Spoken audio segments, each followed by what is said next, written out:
welcome back to the Bio-az Synbiotic podcast, and for the second podcast in our cosmeceutical series. So joining me today is our CMO and Head of Personal Care, Lynette Rouse. Welcome, Lynette. Thanks, Ian. Great to be here. So last time we really focused on the skin microbiome. We started to touch on some of the ingredients and technologies required. So what we wanted to do on this podcast was really start doing a deep dive and honing in on the specific ingredients that will actually go into personal care ingredients to make that difference. Yeah. So first I wanted to touch on prebiotics, probiotics, postbiotics and the symbiotics. What are they and how do they work?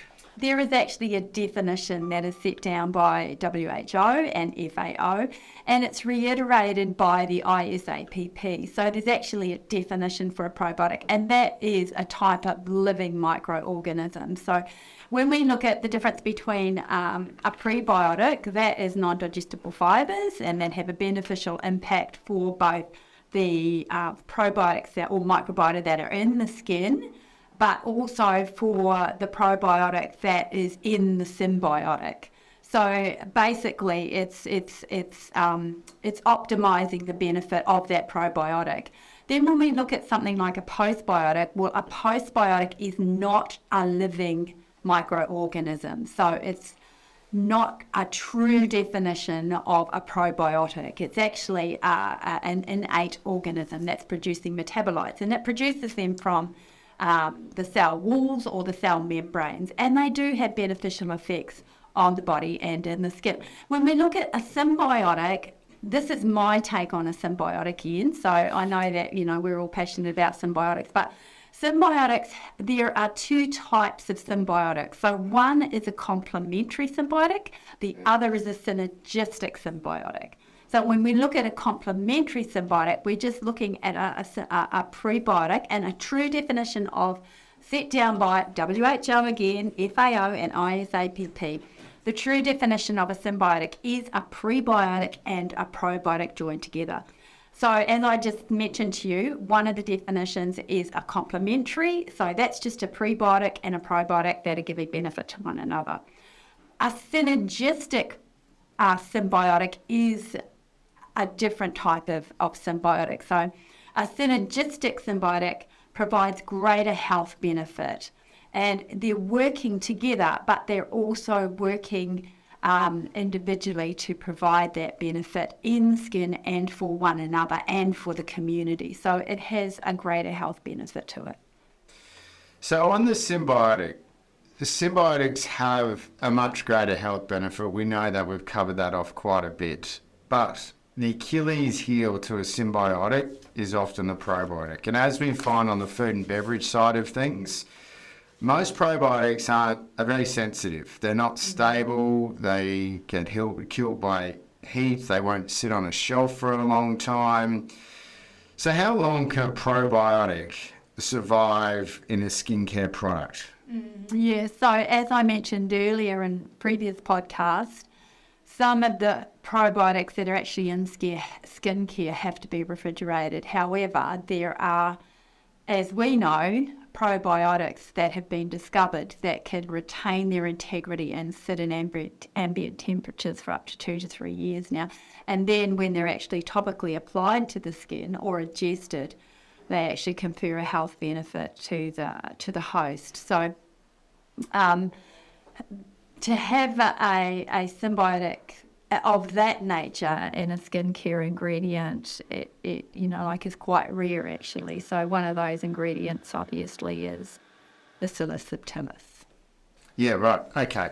So when we start talking about the other ingredients, so probiotics obviously key. You've spoken about that, but some of the other ingredients that will go into the skincare products, you've spoken about herbal extracts. We spoke about prebiotics and postbiotics. It'd be good to actually understand what are some of those ingredients. Yeah, so when we look at a prebiotic, inulin has been something that's been, used in skincare for quite some time. That's a prebiotic.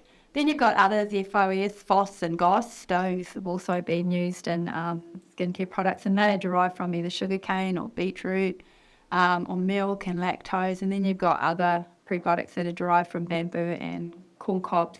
When we come to probiotics, I think I've mentioned bifidobacterium, lactobacillus, and then obviously I've just mentioned bacillus subtilis, which has high stability and is very robust. And then postbiotics, one of the ones that I know is lactobacillus plantrum, and then we have other postbiotic glyphates that are in skincare products.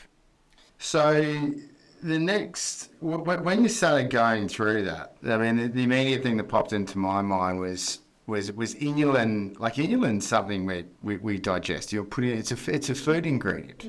So I guess this is kind of the next question was really about the benefits of the symbiotic, and then how do they differ from just traditional probiotic or prebiotic skincare products? How do you bring them together and actually?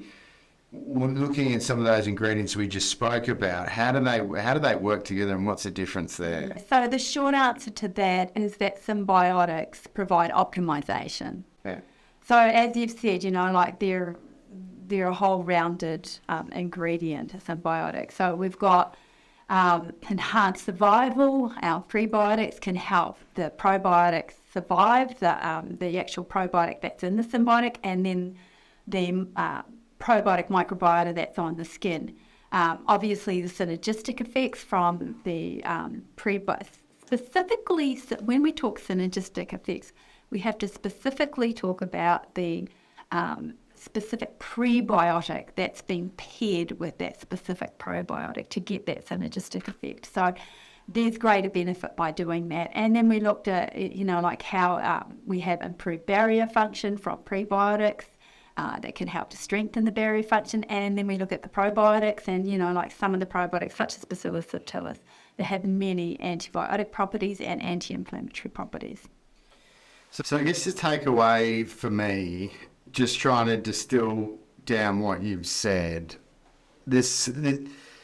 and I'm used to talking out from a food and beverage side, right? And obviously more about the gut microbiome. But essentially, and what we say there is you need probiotics, so you need to feed them with their prebiotics so they can thrive and produce a postbiotics that actually confer the health benefit. It's the same with the skin biome. That's correct. So actually, you're putting the probiotic on the skin, you're feeding it so it can actually produce a postbiotics, which in then turn confers the health benefit directly into your skin biome. Have I got that right? Yeah, you've got that absolutely right, yes. Fantastic. Well, I think on that note, we better wrap up this podcast then. Okay. So thanks very much for your time. The next one, when we come back, we'll be really starting to get into the formulation side of it. How do we actually start formulating some of these personal care products? Great, I'll look forward to it. Thanks, Ian. Thank you very much, Lynette.